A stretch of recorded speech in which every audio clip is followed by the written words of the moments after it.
जय हिंद बच्चों। शुरू करते हैं आज की क्लास। और आज की क्लास आप लोगों के लिए बहुत ही महत्वपूर्ण होने वाली है, क्योंकि इस क्लास में हम विद्युत मोटर पढ़ने वाले हैं, जो आपका 8 नंबर का आपके पेपर में आएगा। हर साल आता है, इस साल भी आएगा। किसी न किसी सेट में ज़रूर आएगा। 7 सेट बनते हैं, किसी न किसी सेट में ये प्रश्न ज़रूर आएगा। तो आप लोगों को इसको तैयार कर लेना है। तो आज हम विद्युत मोटर के बारे में जानेंगे, तो आप लोग बने रहिएगा हमारे साथ अंत तक। तो चलिए क्लास को शुरू करते हैं बिना देरी के। तो आप लोगों को इस प्रकार से एक फिगर बनाना होगा विद्युत मोटर का। अगर पूछ लेता है आपसे कि विद्युत मोटर क्या है और इसका वर्णन कीजिए, तो जितना भी यहाँ पर हम करवाएंगे उतना आपको लिखना है और आपको पूरा 8 नंबर मिलेगा। अगर आप मेरे बताए हुए से लिखते हैं तो आपको एक भी नंबर नहीं कटेगा। आपको इस प्रकार से फिगर बनाना है। इस पर आपको यहाँ से शुरू करना है। ये आपका जो चुंबक लगा है यन और यस है, उत्तर और दक्षिण क्षेत्र चुंबक है ये दोनों, और कुंडली में घूमने की दिशा। और एक कुंडली लगा हुआ है ABCD, एक कुंडली है और इसमें धारा प्रवाहित होती है। और देखिए एक कुंडली कहाँ से जुड़ा है, बैटरी से, एक बैटरी से जुड़ा हुआ है। और यहाँ पर 2 विभक्त वाला लगे हुए हैं, एक विभक्त वाला A है और एक P पर है और एक Q पर। 2 विभक्त वलय इसमें लगे हुए हैं, विभक्त वलय।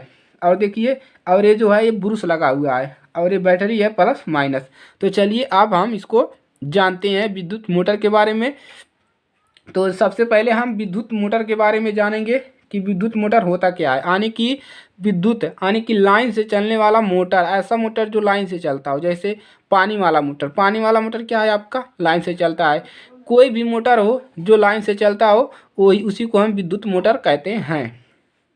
तो इसको जानेंगे कि विद्युत मोटर एक ऐसा साधन है जो विद्युत ऊर्जा को यांत्रिक ऊर्जा में बदलता है। यानी कि विद्युत मोटर जो होता है विद्युत ऊर्जा को यांत्रिक ऊर्जा में बदलता है।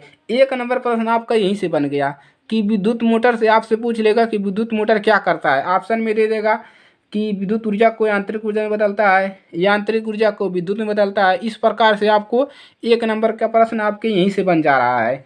तो क्या करता है, विद्युत ऊर्जा को यांत्रिक ऊर्जा में बदलता है। आप लोग याद रखिएगा विद्युत मोटर। चलिए अब हम इसको जानेंगे कि इसका सिद्धांत क्या है, यानी कि एक किस सिद्धांत पर कार्य करता है। आपको सिद्धांत जरूर याद करना है, क्योंकि ये 3 नंबर का आपका सिद्धांत पूछता है। विद्युत मोटर का सिद्धांत बताइए। तो चलिए इसके सिद्धांत के बारे में जानते हैं। तो चलिए इसके सिद्धांत के बारे में हम जान लेते हैं कि इसका सिद्धांत क्या है। तो देखिए इसका सिद्धांत ये है कि जब किसी कुंडली को, ये आपका क्या है, कुंडली है, यही आपका कुंडली है। थोड़ा इसको इस प्रकार से ऊपर ले जाते हैं, चित्र को अच्छे से समझेंगे। तो देखिए ये आपका क्या है, कुंडली लगा हुआ है, यही ABCD वाला। तो इसका सिद्धांत यही है। आप लोग हेडिंग डालेंगे, सिद्धांत लिखेंगे कि जब किसी कुंडली को चुंबकीय क्षेत्र में रखकर, यानी कि यही आपका कुंडली है और इसको हम किस में रख दें, यानी यानी कि चुंबकीय क्षेत्र में, इस कुंडली को हम चुंबकीय क्षेत्र में रख दे रहे हैं। कि जब किसी कुंडली को चुंबकीय क्षेत्र में रखकर उसमें धारा प्रवाहित की जाती है, यानी कि इसमें हम क्या प्रवाहित कर दें, धारा। देखिए यहाँ पर धारा लिखा हुआ है हमने, इसमें धारा प्रवाहित कर दें, धारा प्रवाहित की जाती है तो कुंडली पर एक बलयुग्म कार्य करने लगता है। यानी कि इस कुंडली पे क्या होता है कि जब इसमें धारा प्रवाहित कर रहे हैं चुंबकीय क्षेत्र में रखकर, तो इसमें एक बलयुग्म, इस प्रकार से एक बलयुग्म कार्य करने लगता है। ये आपका बलयुग्म है, जो ये लाइन बना हुआ है यही आपका बलयुग्म कार्य कर रहा है। तो वही यहाँ पर लिखा गया है कि एक बलयुग्म कार्य करने लगता है। उसके आगे देखिए और कुंडली और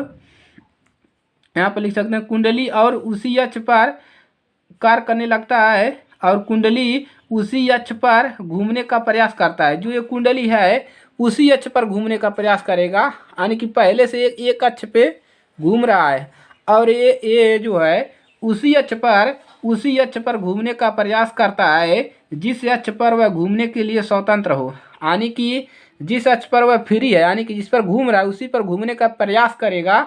जो जिस पर वह स्वतंत्र हो यानी कि फ्री हो तो वह घूमने लगती है। तो अब क्या होती है कि एक कुंडली है वह घूमने लगती है। ये इसका सिद्धांत है। इतना आप लिखेंगे तो आपके 3 नंबर मिलेंगे। अब क्या करेंगे, इसका कार्यविधि जानेंगे कि इसका कार्य क्या है, किस प्रकार से यह कार्य करती है, किस प्रकार से इसमें विद्युत में ये यांत्रिक ऊर्जा में जब बदल रहा है इसमें किस प्रकार से जनरेट होता है, किस प्रकार से ये चलता है। तो इसका कार्य जानते हैं कि किस प्रकार से कार्य करता है विद्युत मोटर। तो चलिए इसके कार्य के बारे में जानेंगे कि यह किस प्रकार से कार्य करता है। तो आप लोग हेडिंग डाल लीजिए कार्य विधि। क्या हेडिंग डालेंगे आप लोग, कार्य विधि। तो चलिए इसके कार्य के बारे में हम जानते हैं कि ये किस प्रकार से कार्य करता है। तो चलिए फिगर को आप यहाँ पर कर लीजिए इस प्रकार से। आप देखेंगे इसमें कार्य किस प्रकार से होता है। यहाँ से शुरू करेंगे। चलिए कार्य लिख लेंगे आप लोग। अब चलिए अब देखिए इसमें एक बैटरी लगी हुई है तो हम यहीं से स्टार्ट करेंगे। तो लिखेंगे जब बैटरी से कुंडली में, ये आपका क्या लगा हुआ है, बैटरी भी उसमें लगा रहता है, यानी कि बैटरी यहाँ पर लगाए हैं हमने। जब बैटरी से कुंडली में धारा प्रवाहित की जाती है, इतना आप लोग लिख लेंगे कि जब बैटरी से इस कुंडली में धारा प्रवाहित की जाती है तो कुंडली की भुजा, देखिए ये जो कुंडली है और ये भुजा है ABCD, ये 4 भुजा है।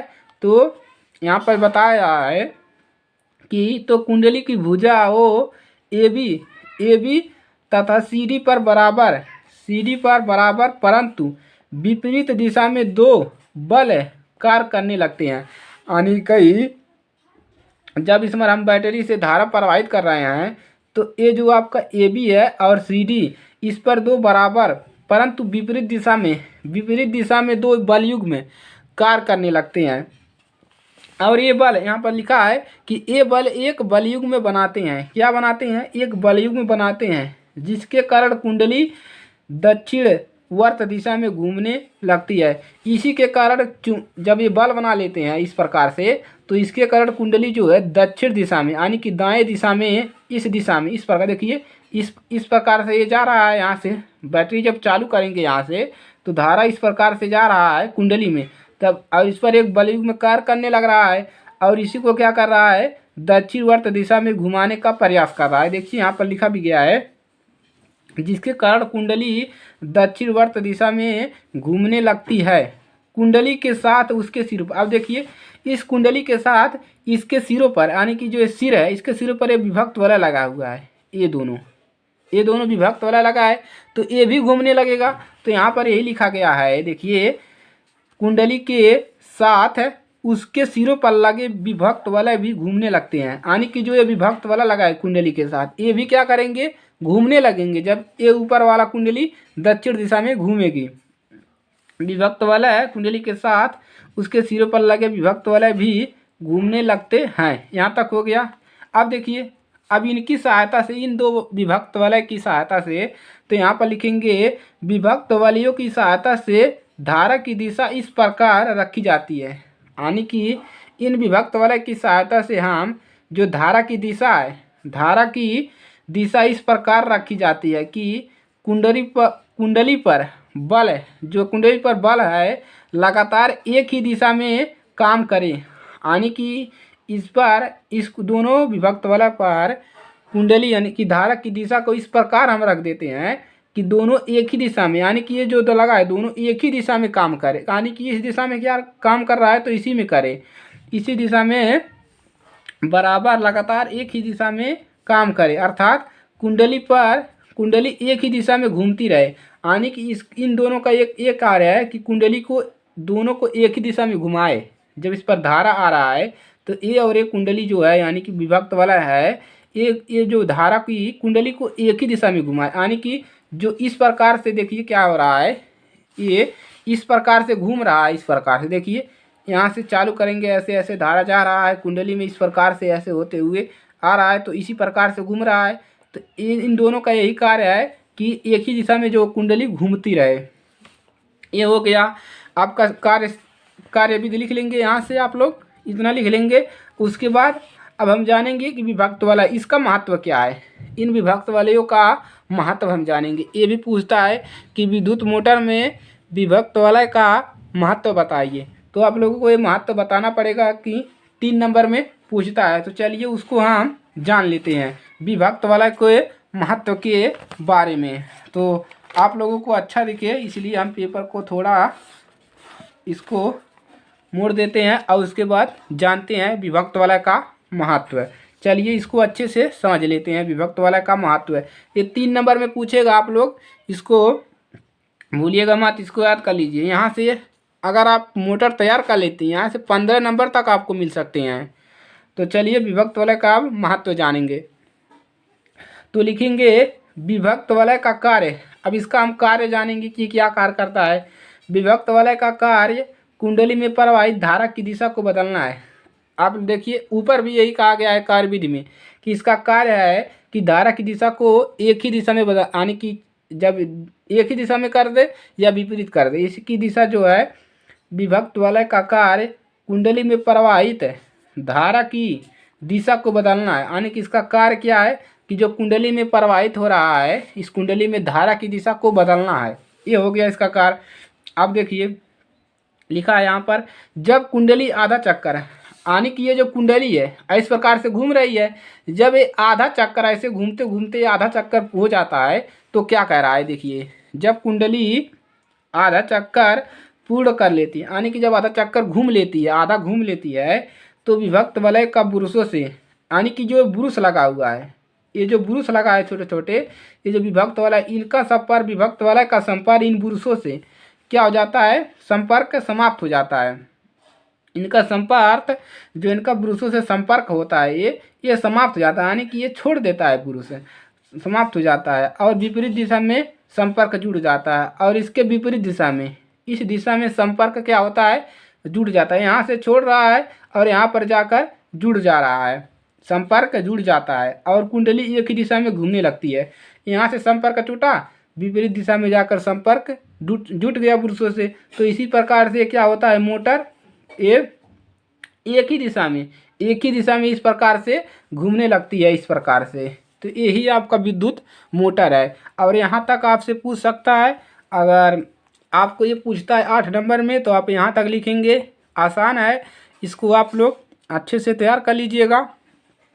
तो यही है आपका विद्युत मोटर। अब चलिए इसको एक एक करके आप लोग स्क्रीनशॉट ले लीजिए, स्क्रीनशॉट लेंगे और आप लोग अच्छे से इसको तैयार कर लीजिए। चलिए इतना आप लोग स्क्रीनशॉट ले लीजिए, इतना लीजिए स्क्रीनशॉट, सिद्धांत लिख लीजिए और कार्यविधि, इसका स्क्रीनशॉट ले लिया आप लोगों ने।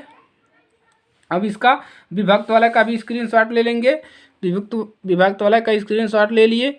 अब चलिए इसका भी ले लिए। अब क्या करेंगे आप लोग, अब ये विद्युत मोटर है, इसी प्रकार से आपको विद्युत मोटर बनाना है। तो अगर आप स्क्रीनशॉट लेना चाहते हैं तो इसका भी आप लोग ले लीजिए विद्युत मोटर का। तो आज के लिए सिर्फ इतना ही। अभी इसमें और भी टॉपिक बचे हैं। अभी इसमें आपका विद्युत चुम्बकीय प्रेरण करवाना है और उसके बाद फैराडे का नियम बचा है, वो बहुत ही महत्वपूर्ण टॉपिक है। और एक टॉपिक आपका बता है विद्युत जनित्र, प्रत्यावर्ती धारा जनित और दृष्टि धारा जनित, वो भी पेपर में हर साल आता है। तो आज के लिए सिर्फ इतना ही। और अगर ये क्लास अच्छी लगे तो वीडियो को लाइक कीजिएगा और नए स्टूडेंट है तो चैनल को सब्सक्राइब कर दीजिए और अपने दोस्तों के साथ शेयर कर दीजिएगा ताकि उनकी मदद हो सके। तो चलिए मिलते हैं नेक्स्ट क्लास में।